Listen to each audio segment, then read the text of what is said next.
अस्सलाम वालेकुम नाज़रीन, welcome back to another episode of ST productions. हमने आपको पिछले 4 दिन में खान साहब की गिरफ्तारी से लेके उनकी रिहाई तक हर चीज़ से अपडेट रखा। आप देख सकते हैं जिस दिन खान साहब को उन्होंने गिरफ्तार किया तब हमने एक कवरेज दी थी कि पूरे लाहौर में जो इंतशार फैला हुआ था उस बारे में, और वक्तन फ़वक्तन हमने आपको अपडेट किया। इवन खान साहब के आने तक हमने कंप्लीट अपडेट अपने चैनल पे आपको फ्राहम की ताकि आप तक सच्चाई पहुंच सके। तो अगर आप हमारे चैनल पे न्यू हैं तो काइंडली सबसे पहले हमारा चैनल सब्सक्राइब कर लें। और आज का जो हमारा मेन टॉपिक है वो है जनाब इमरान रियाज खान साहब। वो कहाँ गए?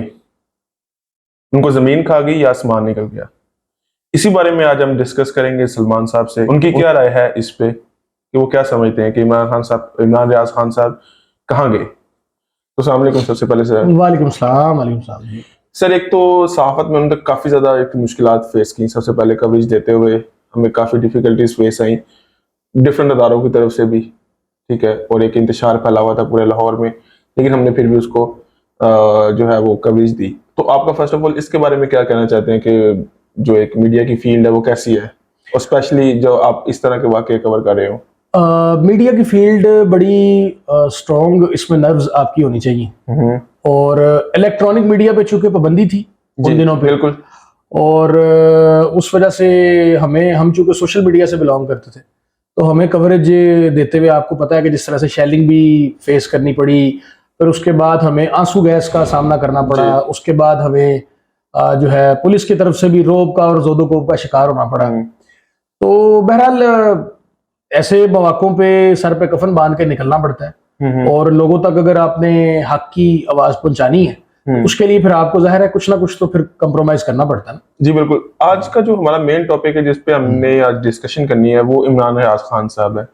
आज जैसे कि आपको पता है कि हाई कोर्ट में हेयरिंग थी और इमरान रियाज खान साहब के केस के बारे में डिस्कशन थी, जिसपे उनके वकील जनाब अब्दुल मरूफ साहब ने मीडिया को ये अपडेट किया है कि पुलिस के पास कोई भी ऐसा फिलहाल सबूत मौजूद नहीं है कि वो शो कर सकें कि पुलिस की हिरासत से वो जा चुके हैं। ठीक है, आप उनको इंटरव्यू भी देख सकते हैं, हम आई लिंक लगा देंगे, आप देख लेंगे। तो उसके बारे में आप क्या कहेंगे? देखिए, अगर पुलिस के पास नहीं है तो कहाँ गए?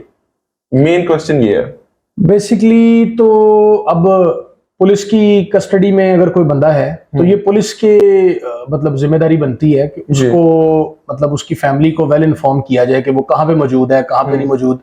अब जैसे कि कुछ खबरें गर्दिश कर रही हैं, मेरे सुनने में आया है कि वो इमरान रियाज खान साहब जो है वो कोमा में हैं गालिबन, या उनको वहां से छोड़ दिया गया है, और उनकी कोई फर्जी सी फुटेज दिखाई गई है जिसमें कोई डेट भी मेंशन नहीं थी गालिबन। तो अब इसके बारे में हतमी राय देना तो अब पॉसिबल नहीं है, वक्त के साथ ही पता लगेगा और चीजें क्लियर होंगी कि वो कहाँ पे हैं। मगर ये बहरहाल पाकिस्तान में लॉ एंड ऑर्डर की सिचुएशन कुछ बेहतर नहीं है, और कानून के कोई मतलब जो है ना, क्या मीडिया के साथ हमेशा ऐसा तो रहेगा जैसे कि हुआ था जनाब आशीष शरीफ साहब के साथ? वो भी हक सच के निकले थे, उनको भी शहीद कर दिया गया। अब अल्लाह ना करे कोई ऐसी सिचुएशन बनती है तो क्या होगा कि कोई भी सच के लिए पाकिस्तान में खड़ा होगा तो उसको कत्ल कर दिया जाएगा? बस यही चलता रहेगा। ये अनफॉर्चुनेट है। 1947 से अब तक भी हम ऑफिशियली आज़ाद नहीं हैं, और अभी भी हम आज़ाद नहीं हैं। बेसिकली हमें मुख्तलिफ चैनल्स पे, मुख्तलिफ मीडियम्स पे, मुख्तलिफ प्लेटफॉर्म्स पे ये सुनने में मतलब आता है कि मीडिया आज़ाद है, लेकिन मीडिया अपनी टोटल आज़ादी नहीं रखता, क्योंकि मतलब मुख्तलिफ किस्म के एलिमेंट्स हैं जो प्रेशराइज उनको करते हैं पीछे से। उनमें काफ़ी आपके मुल्क के इदारे हैं, कुछ आप बेहतर समझ रहे हैं जिनके बारे में मैं बात करना चाह रहा हूँ। तो होप्स हो कि अल्लाह खैर करे कि मीडिया के। लेकिन ना एक इंटरव्यू जो इमरान रियाज खान साहब ने अपना एक लास्ट मौक़िफ़ जो बयान किया उनके अपने चैनल पे मौजूद है, वो आप सुन सकते हैं कि उन्होंने कहा कि मेरी जान को खतरा है, मैं गिरफ्तार हो जाऊंगा और उसके बाद मैं मिलूंगा भी नहीं। वो उनको क्या ऐसे कोई ऑलरेडी थ्रेट्स थे या क्या सिनेरियो था उसके अंदर? असल में आपको पता है कि जो लोग शुरू से हमारे मुल्क को चला रहे हैं, हमारे मुल्क की बागदौड़ को संभाल रहे हैं, ये उन्हीं मोहब्बत वाले लोगों की तरफ से उनको जाहिर सी बात है कुछ ऐसी थ्रेट्स क्या बंदे को सच नहीं बोलना चाहिए? बस ये अब बड़े जिगरे का काम है हमने भी जिंदगी में, आपने देखा था जिस तरह से हमने कवरेज दी है, जिस तरीके से हमने जान हथेली पे रख के उस दिन कवरेज दी है, तो ये अब हर बंदे की मतलब इतनी कैपेसिटी नहीं होती कि वो, लेकिन अगर कोई कर रहा है तो उसको क्या अदारे इसी तरह रोंदेंगे? बस ये अब अनफॉर्चुनेट है जी पाकिस्तान में। क्या इस पे आपका क्या प्रेडिक्शन है? क्या इमरान रियाज खान हमें सही सलामत अगेन दोबारा देखने को मिलेंगे? Hope so. हमें तो बड़ी अल्लाह से दुआ करते हैं कि अल्लाह ताला जहां भी कुछ ऐसे हालात नजर नहीं आ रहे, नहीं कोई समझ नहीं आ रही, क्योंकि अगर इस केस में कोई पॉजिटिविटी होती या पॉजिटिव वाइब्स कोई आगे से नजर आने वाला काम होता, तो अब तक कुछ पॉजिटिविटी इसमें नजर आ रही होती कि वो मतलब उनकी कोई खबर आ रही होती, या कोई अगर उन्होंने फुटेज दी थी पुलिस वालों ने तो उसके अंदर कोई सबूत या कोई ऐसे प्रूफ नजर आ रहे होते कि जो बता रहे होते कि वो किस जगह पे मौजूद है या कहां पे मौजूद है, कहां नहीं है। देखिए ना, सबसे बड़ा अलमिया ये है कि उनकी फैमिली तक को जो है वो नहीं बताया जा रहा, कोई अपडेट नहीं दी जा रही। चले आम पब्लिक, आप मैं जिस तरह से हम अभी इस फील्ड में नए नए हैं और हम उनके फैन ही हैं के हिसाब से, उनके मुख्तलिफ चीजों को हम उनके तजिया निगारी से हम काफी कुछ सीखने की कोशिश कर रहे हैं वक्त के साथ साथ। तो उन लोगों को जो उनके फैंस हैं या जो उनसे प्यार करने वाले, उनके चाहने वाले हैं, अनफॉर्चुनेट है कि उन तक भी उनकी वो रसाई नहीं मुमकिन, और फैमिली तो फिर सबसे पर्सनल चीज है, सबसे करीबी चीज है। आज एक हाई कोर्ट में जो जज साहब ने एंड पे एक फैसला दिया, उससे पहले उन्होंने जो एसएचओ था उसको मुअत्तल कर दिया, जो उनके केस की निगरानी कर रहा था या जो उनके केस को प्रोसीड कर रहा था, उसको मुअत्तल कर दिया। तो क्या एक बंदे को मुअत्तल करने से हमारा निजाम ठीक हो सकता है? सवाल ही नहीं पैदा होता, सवाल ही नहीं पैदा होता है। तो हमें बेसिकली सबसे पहले लॉ एंड ऑर्डर को ठीक, असल में लॉ एंड ऑर्डर को ठीक करना पड़ेगा सबसे पहले, और बेसिकली आवे का आवा पाकिस्तान में बिगड़ा हुआ है, इसको ग्राउंड लेवल से हमें ठीक करना पड़ेगा। सारा जो हमारा स्ट्रक्चर है नीचे से लेके ऊपर तक जो रिश्वतखोरियां खा रहा है और लोगों के मंशा के ऊपर फैसले कर रहा है, इस चीज को कंट्रोल करना पड़ेगा। फिर मीडिया को आजादी राय और हक से जो वो बात करना चाहते हैं उनको करने का जब हक मिलेगा तब ये चीजें सारी सॉर्ट आउट होंगी। अदरवाइज थानों में रिश्वतें भी चलती रहेंगी, इन्फ्लुएंस जिन लोगों का है, जो सिफारिशी हैं और जो लोग पैसे वाले हैं, जो तगड़े लोग हैं, उनकी जो सिफारिशें हैं वो चलती रहेंगी वक्त के साथ साथ जैसे पहले से चल रही हैं। तो ग्राउंड रियलिटी लेवल तक इसको हमें ठीक करना पड़ेगा, और ये काम गवर्नमेंट का है। जी बिल्कुल, लेकिन पाकिस्तान में जो लॉ है वो हमें लगता है कि गरीबों के लिए कुछ हो रहा है और अमीरों के लिए कुछ हो रहा है। वो एक मिसाल है ना कि गरीब की जो निस्वार है उसको बेचैन साबित कर दिया जाता है और अमीर की शराब को भी शहद समझा जाता है। तो ये कब तक ऐसा चलता रहेगा? इसको बेहतर कौन कर सकता है?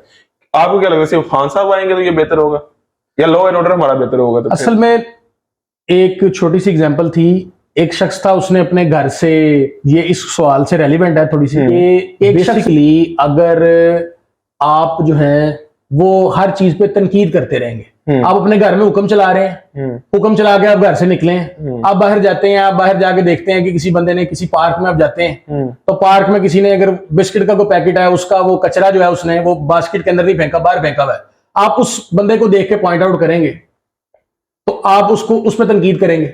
आप घर वापस आ रहे हैं, किसी ने आपकी गाड़ी के अंदर मोटरसाइकिल मार दी है, ठोक दी है, तो आप उस पर तनकीद करेंगे और आप घर तक आते जाएंगे। आप इस तरह से सुबह से शुरू होंगे, शाम तक आप 50 लोगों पर तनकीद करेंगे।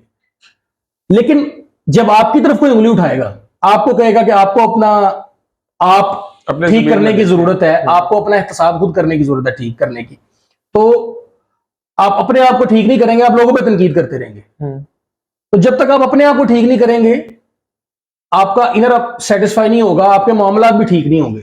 इससे साबित इस किस्से से ये होता है, कौन कर सकते हैं इसको ठीक? सबसे पहले इंसान को अपने आप को ठीक करना पड़ता है, खुद आपको, मुझे। इस वाक्य से मैं साबित ये करना चाह रहा था कि आपको और मुझे, बजाय इसके कि हम लोगों की इस्लाह करें, लोगों को तनकीद करें, हर वक्त उन पर फतवे लगाते रहें, उनको जीने ना दें, उनको उनके लिए मुश्किलात में इजाफा करें और उनको हम बुरा भला कहते रहें, हमें सबसे पहले अपने आप को ठीक करना है। जब हम अपने आप को ठीक करेंगे, हम अपने आप को अपने ही एहतसाब के कटहरे में खड़ा करेंगे, तो उस वक्त हमारे सारे जो मामला हैं वो ठीक होंगे।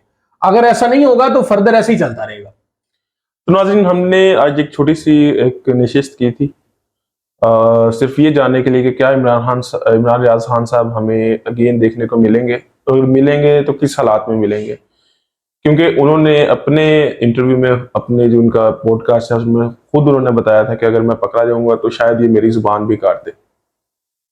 एक कत्ल का तो उनको थ्रेड है ही था, एक उन्होंने ये भी सिनेरियो बीच में अपने एक वर्डिंग में बयान किया। उसका जो है ना लिंक हम दे देते हैं डिस्क्रिप्शन में, आप चेक कर सकते हैं। बाकी अगर हम इमरान खान साहब के लिए निकल सकते हैं तो मेरे ख्याल में हम इमरान रियाज खान साहब के लिए भी निकलना हमें चाहिए। बिल्कुल निकलना चाहिए, ठीक है, क्योंकि वो हक सच पे थे, उन्होंने हमेशा बात जो है वो हक सच की। बल्कि अभी आखिर में जाते जाते मेरे एक पॉइंट ज़हन में आया, बात ज़हन में आई है, मैं अपने नाज़रीन तक लाजमी वो पहुंचाना चाहूंगा। नजरियाती तौर पर इकरारुल हसन मशहूर सहाफ़ी हैं, इकरारुल हसन साहब, जी जी, जो मुख्तलिफ मीडिया के मामला में कवरेजेस वगैरह देते रहते हैं, उनका नजरियाती इख्तलाफ है इमरान रियाज खान साहब से, लेकिन इस वक्त मौजूदा हालात में वो भी उनके लिए निकले हैं।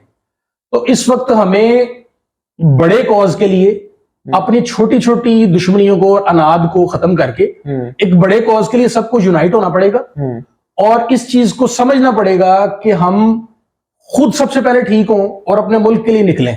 अगर हम घर बैठ के 22 नंबर के ऊपर ठंडे कमरे में एसी लगा के बैठे रहेंगे और प्लेट में हमारे पास चीजें सारी आती रहेंगी, तो इस तरह से आजादी नहीं लड़ी जाती। आजादी की जंग इस तरह नहीं लड़ी बहुत जाती। शुक्रिया। तो आपने गुफ्तगू सुनी, आपको हमने उनके वकील का भी मौकफ पेश किया कि इमरान रियाज खान साहब के वकील का क्या मौकफ था और पुलिस का क्या मौकफ था। अब डिसीजन आप करेंगे कि क्या जो ये हो रहा है हमारे माशरे में ये ठीक है, क्या जो इस टाइम पुलिस कर रही है आम आवाम के साथ, इवन सियासतदानों के साथ भी, क्या वो ठीक है। हमें अपनी राय से ज़रूर आगाह कीजिएगा कमेंट सेक्शन में। Thank you so much. अल्लाह हाफिज़।